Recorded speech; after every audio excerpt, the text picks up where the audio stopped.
আল্লাহ বলে মুসা সম্ভব না, দেখা দেওয়া যাবে না। মুসা বলে আল্লাহ মানি না, দেখতে হবে। আল্লাহ বলে মুসা সহ্য করতে পারবা না, কারণ আমি আল্লাহর নূরের এমন পাওয়ার তুমি মুসা সহ্য করতে পারবে না। মুসা বলে আল্লাহ মানি না, দেখতেই হবে। কি করতে হবে? দেখতে হবে। মুসা কালিমুল্লাহ ছিল একটু জেদি নবী, যেটা বলতো সেটাই করতে চাইতো। আল্লাহ বলে মুসা রে মুসা, আমার বন্ধু মুহাম্মদ মুস্তাফা সাল্লাল্লাহু আলাইহি ওয়াসাল্লাম ব্যতীত আর কোন নবী আমি আল্লাহকে দেখতে পারবে না। মুসা বলে আল্লাহ মানি না, দেখা দিতেই হবে।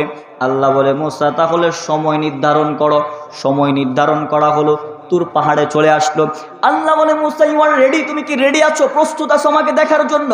মুসা বলে আল্লাহ আই এম রেডি, তোমাকে দেখতে চাই, তোমাকে দেখার জন্য আমি মুসা প্রস্তুত রয়েছি। আল্লাহ বলে মুসা তাহলে রেডি হয়ে যাও। আল্লাহর এক ফুটা নূরের তাজাল্লি আল্লাহ তুর পাহাড়ে দেওয়ার পরে গোটা তুর পাহাড় পুরে ছাই হয়ে গেল, আর মুসা কালিমুল্লাহ বেহুশ হয়ে গেল। আল্লাহ বলে মুসা আমি আল্লাহকে দেখার তৃপ্তি মিটছে। মুসা বলে আল্লাহ মিঠে গেছে, আর দেখতে চাই না। কি করতে চাই না? আর দেখতে চাই না। আল্লাহর এক ফোঁটা নূরের তাজাল্লিতে গোটা তুর পাহাড় পুরে ছাই হয়ে গেল। যদি মুসা কালিমুল্লাহ আপনার মতো আমার মতো সাধারণ মাটির মানুষ হয়ে থাকতো, কথাটা বুঝতে পারছেন?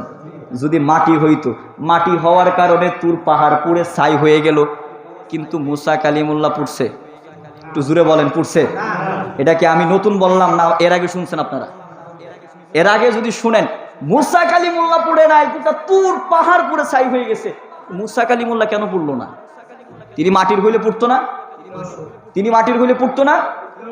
তিনি মাটির নয় বিদায় তিনি কি হয় নাই? পুড়ে নাই।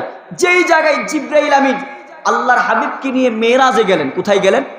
মেরাজে গেলেন। আর সে আজিমে যখন গেলেন, জিবরাইল আমিন বলে আয় হাবিব আয়াকা ইয়া রাসূলুল্লাহ, আমার পাওয়ার শেষ, আমি জিবরাইল এর ওই পাশে যাইতে পারবো না।